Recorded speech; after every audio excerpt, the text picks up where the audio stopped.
Hello everyone, my self रौनक राय। आप सभी का स्वागत है रौनक एमएलटी चैनल में।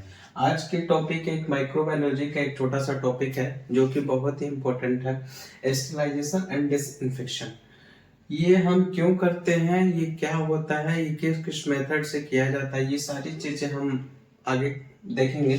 सबसे पहले देखते हैं कि स्टेरिलाइजेशन होता क्या है। Sterilization is the process in which an article, a surface, a medium becomes free from the all microorganisms. सबसे आसान भाषा में समझते हैं। स्टेरिलाइजेशन क्या है कि कोई भी मान लीजिए हॉस्पिटल में सरफेस है, कोई इंस्ट्रूमेंट है, कोई मीडियम है, उसको हम माइक्रो ऑर्गेनिज्म से फ्री करने के जो प्रोसेस होता है उसको हम स्टेरिलाइजेशन बोलते हैं। थ्योरी के हिसाब से देखते हैं, sterilization is the process. Sterilization एक प्रोसेस है इन विच जिसमें एन आर्टिकल, सरफेस, मीडियम को फ्री फ्रॉम किया जाता है, किससे? माइक्रो ऑर्गेनिज्म से। माइक्रो ऑर्गेनिज्म के साथ साथ वेजिटेटिव एंड स्पोर फॉर्म से भी फ्री किया जाता है। और वेजिटेटिव एंड स्पोर फॉर्म क्या होता है?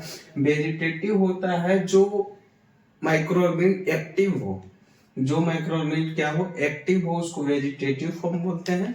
और जो माइक्रो ऑर्गेनिज्म इनएक्टिव हो उसको हम स्पोर फॉर्म बोलते हैं। ठीक है, स्टेरिलाइजेशन हो गया। अब आते हैं डिसइंफेक्शन क्या होता है। डिसइंफेक्शन हम क्यों करते हैं और क्या होता है? डिसइंफेक्शन में होता है, it is a process of destruction of all pathogens और ऑर्गेनिज्म। इसमें हम लोग क्या करते थे कि हम 100% माइक्रो ऑर्गेनिज्म पैथोजन को क्या कर रहे थे?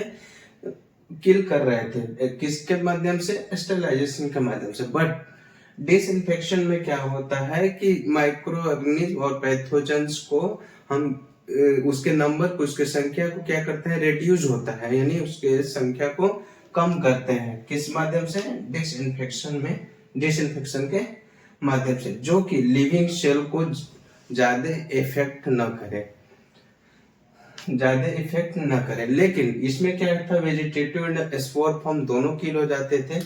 लेकिन डिसइंफेक्शन में ओनली वेजिटेटिव फॉर्म किल होते हैं, स्पोर फॉर्म किल नहीं होते हैं। वेजिटेटिव स्पोर क्या होता है मैंने बता दिया है।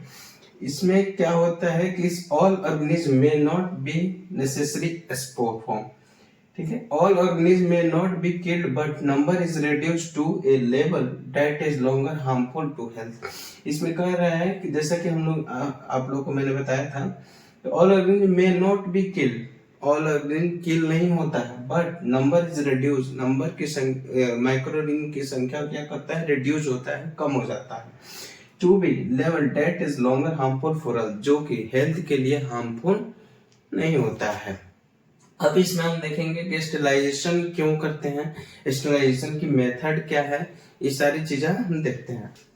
आगे हम देखते हैं कि स्टेरिलाइजेशन हम क्यों करते हैं, इसका पर्पस क्या है। ओवरऑल हम देखा जाए कि हॉस्पिटल में अगर कोई भी हम काम कर रहे हैं तो बिना स्टेरिलाइज किए हुए नहीं कर सकते हैं। स्टेरिलाइजेशन हो या डिसइंफेक्शन हो, किसी भी मेथड से हमको माइक्रो ऑर्गेनिज्म को क्या करना पड़ेगा? रिमूव करना पड़ेगा या रिड्यूस, उसके नंबर को रिड्यूस करना पड़ेगा। सबसे मेन हम पर्पस देखें स्टेरिलाइजेशन का तो पेशेंट का सेफ्टी होता है। पेशेंट का सेफ्टी सबसे इम्पोर्टेंट होता है हॉस्पिटल में। अगर हम स्टेरिलाइज हर चीज को नियम के अनुसार करेंगे तो पेशेंट के लिए क्या होगा? सेफ्टी होगा। आगे हम देखते हैं क्या क्या पर्पस हो सकता है। To make complete destruction of micro organism, पहले बता दिया है कि स्टेरिलाइजेशन में क्या करते हैं? डिस्ट्रक्शन करते हैं कि इसको माइक्रो ऑर्गेनिज्म का। To sterilize instrument and equipment used, जो भी हम सर्जिकल में इंस्ट्रूमेंट या इक्विपमेंट को हम यूज करते हैं वो सारे इंस्ट्रूमेंट क्या होना चाहिए? स्टेरिलाइज होना चाहिए, तभी हम ऑपरेशन थिएटर में उसको क्या कर सकते हैं? यूज कर सकते हैं। आगे हम देखेंगे स्टेरिलाइजेशन का मेथड क्या है। स्टेरिलाइजेशन हम किस किस मेथड से करते हैं, देखते हैं। मेथड ऑफ स्टेरिलाइजेशन, स्टेरिलाइजेशन के कितने मेथड होते हैं और किस किस मेथड से क्या क्या करते हैं। स्टेरिलाइजेशन के सबसे पहले होते हैं दो method, physical method and chemical method. इस ग्राफ के माध्यम से आप लोग आसानी से समझेंगे। और अगर एग्जाम वगैरह में भी स्टेरिलाइजेशन का मेथड आता है तो ग्राफ से ज्यादा अगर आप अच्छे से बनाते हैं तो एग्जामिनर पे भी इफेक्ट पड़ेगा। सब मेथड में आता है सबसे पहले physical method and chemical method, ठीक है। फिजिकल मेथड में आता है natural method, heat method, radiation method, filtration method, ठीक है। अब नेचुरल मेथड में आता है सनलाइट, ठीक है, इसको डिटेल में पढ़ेंगे आगे। हीट में आता है ड्राई हीट, मॉइस्ट हीट, ठीक है। और ड्राई हीट में आता है रेड हीट, फ्लेमिंग, इंक्रेशन और हॉट एयर हो गए। ये सारी चीजें क्या है इसको डिटेल में हम पढ़ेंगे, एक एक करके सारी चीजें हम डिटेल में पढ़ेंगे, ठीक है। फिर मॉइस्ट हीट में आता है at 100 degree centigrade, below 100 degree centigrade, above 100 degree centigrade. 100 degree centigrade पर हम क्या क्या स्लाइस करेंगे, 100 डिग्री से नीचे अगर होगा टेम्परेचर तो क्या क्या स्लाइस करेंगे, अगर 100 डिग्री सेंटीग्रेड से ऊपर टेम्परेचर होता है तो क्या क्या स्लाइस करेंगे, ठीक है। ये सारी चीजें हम आगे आने वाली वीडियो में देखेंगे। रेडिएशन में होता है नॉन आयोनाइजिंग रेडिएशन और आयोनाइजिंग रेडिएशन, ठीक है। फिल्ट्रेशन में होता है मेम्ब्रेन फिल्ट्रेशन और स्ट्रिक्ट ग्लास फिल्ट्रेशन, ठीक है। अब आते हैं केमिकल मेथड में। केमिकल मेथड में एल्कोहल हो गया, एल्डिहाइड हो गया, फिनॉल हो गया, हेलोजन हो गया, डाई हो गया, गैस हो गया, फॉर्मल्डिहाइड हो गया। और भी मेथड होता है, किसी किसी किताब में बहुत सारा दिया है, जो जो मेन है वो मैंने आप लोगों को बताया है। एक बार रिवीजन मारते हैं मेथड ऑफ स्टरलाइजेशन का, ठीक है।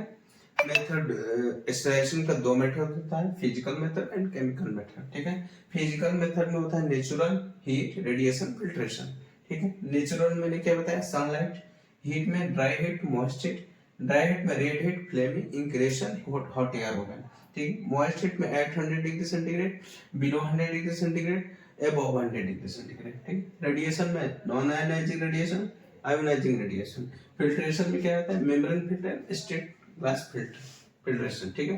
केमिकल में alcohol, aldehyde, phenol, hydrogen, dyes, gas, formaldehyde, ठीक है। ये सारी चीजें स्टरलाइजेशन का हम इंट्रोडक्शन बताया और मेथड बताया, ठीक है। ये सारी चीजों का हम डिटेल्स में एक एक करके आने वाली वीडियो में देखेंगे। ये वीडियो लंबा हो जाएगी इसीलिए मैं पार्ट 1 पार्ट 2 करके बनाएंगे, ठीक है। अगर आपको वीडियो अच्छी लगी हो तो चैनल को प्लीज सब्सक्राइब और लाइक और शेयर जरूर कीजिएगा। अगर कोई भी इस टॉपिक से अभी तक जो बताया उससे अगर कोई आपको डाउट हो रहा है तो आप कमेंट बॉक्स में जरूर आप कमेंट कीजिएगा, बताने की पूरी कोशिश करेंगे।